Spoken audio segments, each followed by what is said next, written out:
Quand on va au Louvre, qu'est-ce qu'on voit? On voit 5 siècles de peinture. Mais quand bien même on en verrait 10, qu'est-ce que c'est que 10 siècles à côté de 300 siècles? Parce que il faut se dire que les peintures que nous avons sous les yeux, quand on va, celles qu'on peut voir en tout cas dans les grottes, dans la plupart des grottes, y compris dans celles qu'on vient de découvrir, que ce soit Cosquer ou Chauvet, ben c'est au moins 300 siècles. Alors, pourquoi chercher comme... Oui, non, je crois qu'il faut, on est en devoir de chercher des significations, et peut-être les trouvera-t-on. Mais enfin, on ne pourra jamais les vérifier. Alors que quand il s'agit de la technique picturale, si on émet une hypothèse, c'est ce que fait Laure Blanchet, c'est pour ça que j'étais tout de suite très intéressé par ce que fait Michel Laure Blanchet. Si on émet une hypothèse, ben, on peut toujours la vérifier.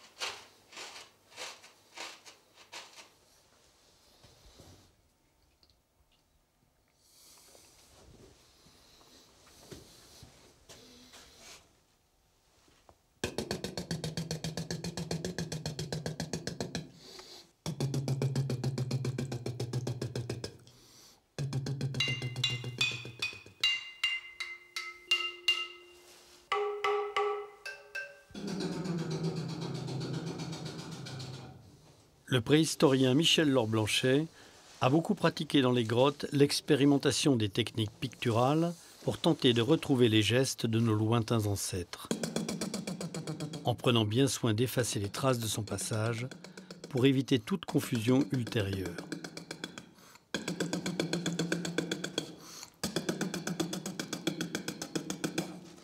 Avec le peintre Pierre Soulages, ils ont pris l'habitude de parcourir ensemble les hauts lieux de l'art préhistorique. Ce jour-là, ils avaient rendez-vous dans la grotte de Cougnac pour y admirer quelques merveilles. Ce qui m'intéresse dans ces peintures, c'est plutôt de savoir comment ça s'est passé pour les gens qui l'ont fait. Comment ça s'est passé matériellement. Je préfère cette approche-là, qui est celle que vous avez, Michel Laure Blanchet, puisque vous vous intéressez à la pratique des peintres préhistoriques. Oui. Et moi, c'est aussi ce qui m'intéresse. Et je trouve que c'est une bien meilleure façon de prendre les choses que de les prendre par les significations. Tout à fait. Parce que lorsqu'on les prend par les significations, on sait bien qu'on ne fait que parler de soi. Oui.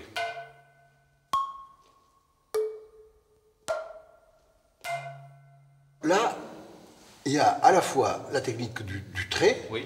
Et puis il y a la projection. Absolument. La technique du souffle. C'est ça.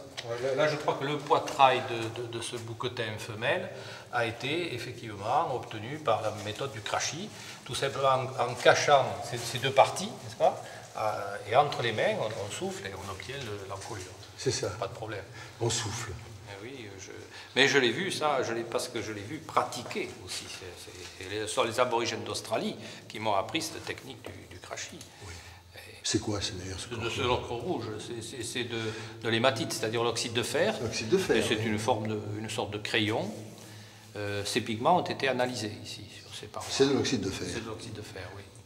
Mais est-ce que j'avais cru comprendre aussi que dans certains cas, l'oxyde de fer était brûlé? Oui, c'est exact. Comme on le fait toujours. Vous avez raison. D'ailleurs, j'ai fait l'expérience. C'est-à-dire, il faut partir à ce moment-là de la limonite. C'est un oxyde un peu différent, qui est jaune, de couleur jaune. Oui. Et en le faisant chauffer sur un feu... L'oxyde de fer naissant. Oui. Moins... Et à 250 degrés, sur un feu ouvert, donc tout à fait... de type préhistorique, on obtient au bout d'une heure ou deux heures, un rouge vif qui est identique à celui-là. Et on se sert toujours de ça. Oui. Quand on prend de la terre de Sienne, qui est une couleur courante, il y a aussi la terre de Sienne brûlée, oui. Qui est de la Sienne calcinée, oui. Et qui donne un rouge beaucoup plus fort que celui de la terre de Sienne naturelle. Oui. Alors là, il y a deux types de noirs que nous avons trouvés aussi, que les analyses ont montré. Ces deux types de noirs. Il y a de l'oxyde de manganèse, et ici c'est le cas, les analyses ont montré, et il y a du charbon de bois que nous retrouvons sur les mégacéros. Et là, c'est une très exceptionnelle figuration humaine. Oui. Très rare, enfin. C'est exceptionnel. D'autant plus que celle-ci est un homme blessé. Vous le voyez, il a des flèches, pas des flèches, des saguets probablement. finalement planté dans le postérieur, dans le corps, disons. Et alors là même, on a pu identifier, en fait, il y a deux sortes de charbon ici à Cougnac. Cet animal qui est un mégacéros femelle, c'est-à-dire sans bois, oui, ici, a été fait avec un charbon de pin. Ah oui. Parce que l'essence a été déterminée. Oui, c'est-à-dire un résine. Un résine, voilà. Et les autres? Et l'autre, c'est un charbon d'os. Ah, alors c'est ce qu'on appelle du noir d'ivoire. Voilà. Ah bon. On emploie toujours du charbon d'os en peinture. Oui. C'est ce qu'on appelle le noir d'ivoire. C'est ça. Parce qu'on trouve ça plus noble que d'appeler ça du noir d'os. Oui. Enfin.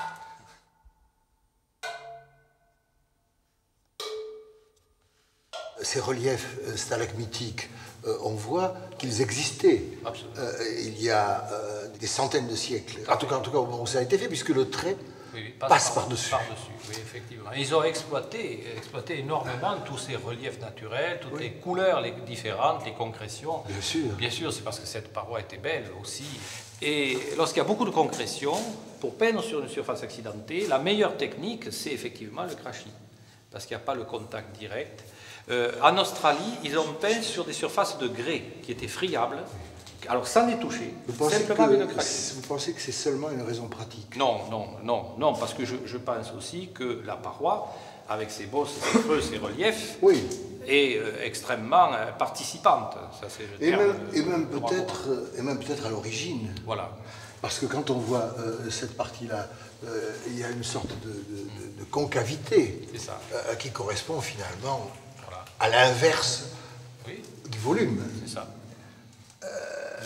C'est évident. Oui. Et même ici, il y a la bosse de l'épaule. Ah ben très nettement. Oui. Très nettement. C'est pour ça que moi je me suis insurgé un petit peu contre le terme de support. Parce que, oui, mais vous avez tout à fait raison. Parce que support implique une neutralité, quelque chose qui n'existe pas. Parce que ça fait partie d'eux. Voilà. C'est indissociable. Oui. Ça ne vient pas par-dessus, ça vient avec. Voilà, c'est ça. C'est très important. C'est très important. Et on peut même se demander si les dessins ne viennent pas de l'intérieur. Oui. C'est autre. Enfin, bon, là, on entre dans le domaine de l'interprétation, peut-être. Je crains.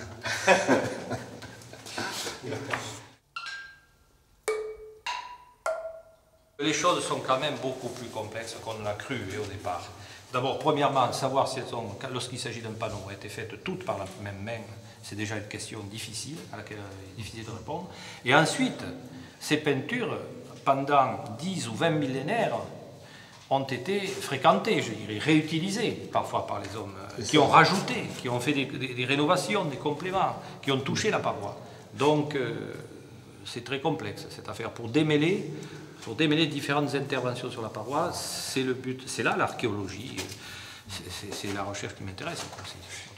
Est-ce que ce qui rassemble derrière tout ça, est-ce que c'est parce que vous appelez justement l'intensité picturale là? Oui, mais l'intensité picturale, c'est ce qui s'attaque à notre champ mental, c'est ce qui attaque notre champ mental. Parce que ce qui importe, bien entendu, ce n'est pas, nous parlons de couleur, nous parlons de forme, nous parlons de ce qui importe, c'est le champ mental de chacun qui est atteint par ce que vous appelez l'intensité picturale. Et d'autant plus fortement que c'est plus intense.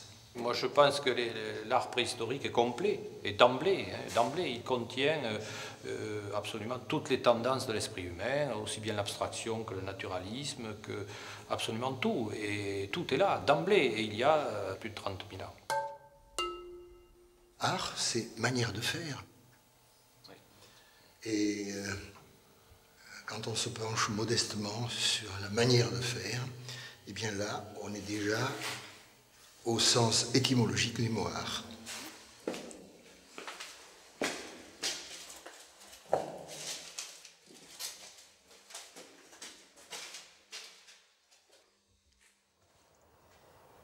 En tout cas, ça manque aussi souvent dans les études de préhistoire, parce que dessiner, c'est-à-dire faire des relevés, ce que nous appelons des relevés, c'est indispensable.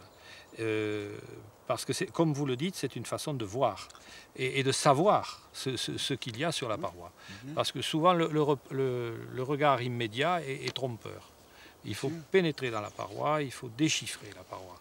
Et le relevé, ce déchiffrement, c'est l'équivalent de la fouille, en quelque sorte. Vous voyez par exemple ce trait-là, ce mufle, hein, c'est un gros museau d'animal indéterminé, mais il est formé d'une série de petits traits. Oui. Hein, et c'est très net, on voit même... Voilà. Alors toutes les interruptions, il faut les respecter. Et nous, dans le relevé, nous respectons le moindre détail. Mais c'est aussi une façon de le voir, parce qu'au premier coup d'œil, on ne le voit pas forcément qu'il y a plusieurs... Et ça a un sens, ça, certainement. Bien entendu. Apprendre à dessiner, c'est simplement apprendre à voir. Oui. Et alors maintenant, on est tellement gavé d'images à toute vitesse qu'on ne sait plus voir. Les gens qui savent le mieux voir, ce sont les pêcheurs, les chasseurs, Moi, j'ai appris beaucoup avec les braconniers. Et au fond, ces gens qui font ces gens qui ont fait il y a des centaines de siècles ces peintures que nous admirons maintenant dans les grottes, c'était des chasseurs, c'était des gens qui avaient une capacité d'attention qui leur permettait de distinguer une forme d'une autre, même dans le détail. Tout à fait. Ça sonne fêlé là. Bon. Alors, plus espacé. Voilà, comme ça, c'est bien ce rythme-là, c'est pas mal.